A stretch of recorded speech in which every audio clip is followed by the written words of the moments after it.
Today, I'm going to share one of my real-life incidences. It is so scary that if you have a weak heart, please escape. When I first came across the house on Maple Street, I thought I had found the perfect solution to my problems.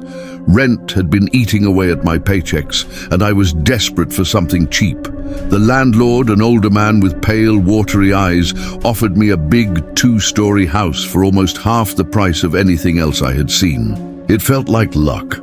When I asked why it was so cheap, he avoided my gaze and muttered, "Not everyone lasts long there." I chuckled at the odd comment, thinking he was just superstitious or trying to scare me into keeping the rent low. But later, I realized he meant every word. Number 47. Maple Street didn't fit the neighborhood. Every other house wore bright coats of paint and had lawns trimmed neatly, but this one looked diseased. The shutters sagged like tired eyes, the paint peeled like dead skin, and the yard was an overgrown mess of yellow weeds. Even the air around it smelled heavy, like wet soil left too long in a bucket. But it was big, private, and cheap, so I convinced myself I could make it home. The first night, I laid my mattress on the bare bedroom floor and collapsed from exhaustion. The silence pressed in like a weight. No cars, no crickets, no dogs barking, just silence so thick it felt unnatural. I slept deeply until exactly 3:15 in the morning, when my eyes snapped open on their own. My heart hammered as if I had been startled awake. The room was freezing. My breath clouded faintly in the air. At the foot of the bed, I thought I saw a tall, motionless shadow, too tall to be human, too still. I blinked hard, and it was gone. I woke the next morning to find the front door wide open. I was sure, absolutely sure, I had locked it. The days that followed unsettled me. Doors I knew I had closed would stand ajar. Fresh light bulbs fizzled out within hours. The floor creaked at night with the steady rhythm of footsteps, slow and deliberate, as if someone was pacing upstairs. I tried to rationalize. Old houses make noises. Electricity here is bad. I must be distracted. But each night chipped away at my confidence. Then came the whispering. I was lying in bed, half asleep, when I caught the sound.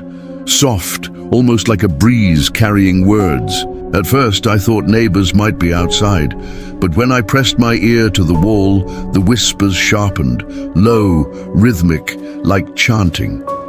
My stomach turned cold. The very second I realized it was real, the voices stopped, as if they knew I was listening. On Saturday morning, I was cutting the wild grass when I felt eyes on me. An older woman across the street, silver hair pinned back, stood frozen with a watering can in her hand.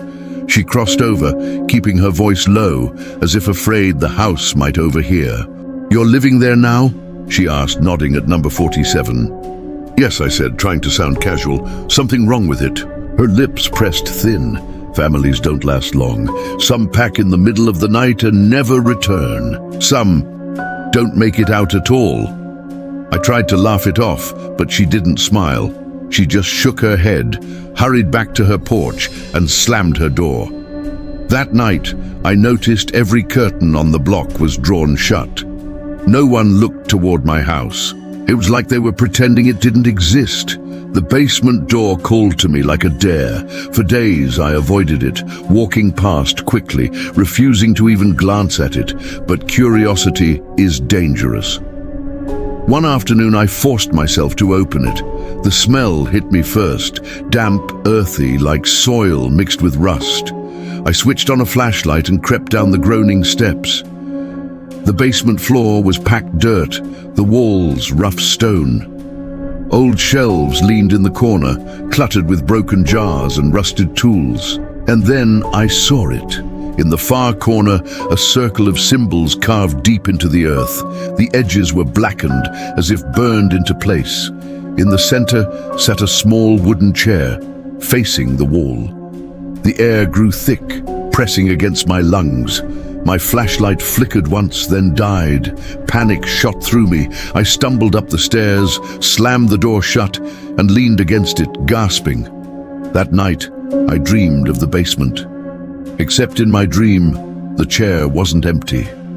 A figure sat with its head bent low, whispering. After that, the house stopped pretending. I woke up more than once at 3:15, always the same time, as though the house wanted me awake.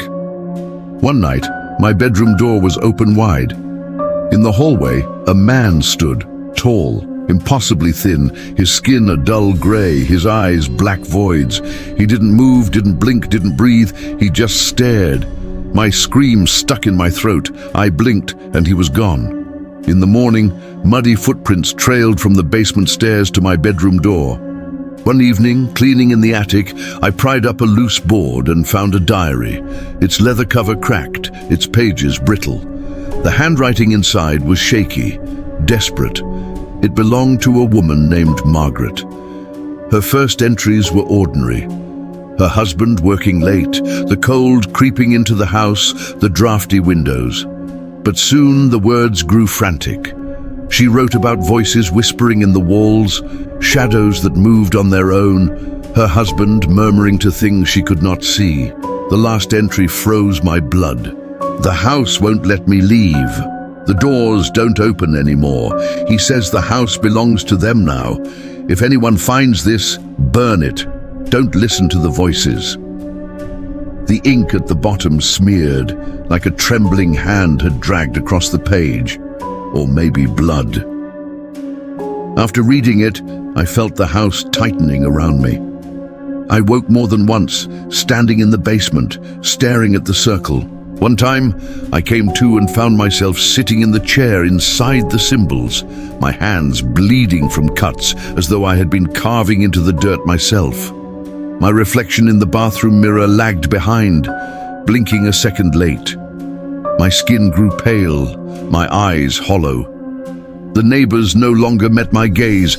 The woman who had warned me once now crossed the street to avoid me. I wasn't just living in the house, I was being absorbed into it. The last night I spent there is carved into me forever. At 3:15, chanting rose from the walls. Not one voice but dozens, layered and unnatural, shaking the air. My breath puffed white in the freezing room.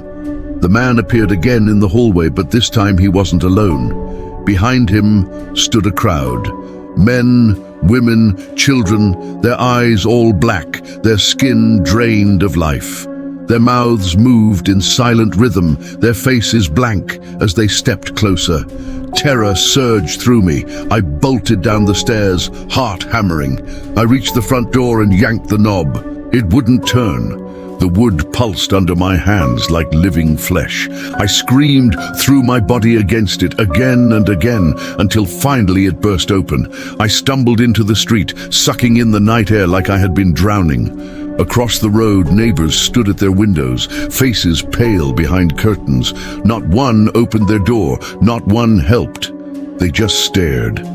I ran until the street vanished behind me. I never went back. The landlord never called, never asked for rent, as if he already knew. Months later, I drove past Maple Street. Number 47 looked exactly the same, rotting, silent, waiting. And in the upstairs window, I swear I saw a pale face watching me. Maybe the house keeps pieces of everyone who enters. Maybe that's why the neighbors never look directly at it. Even now, miles away, I wake at 3:15 in the morning. The room grows cold. My breath fogs, and in the silence I hear whispers, faint but close, like someone speaking through the walls. And every time, I wonder if Maple Street ever really let me go.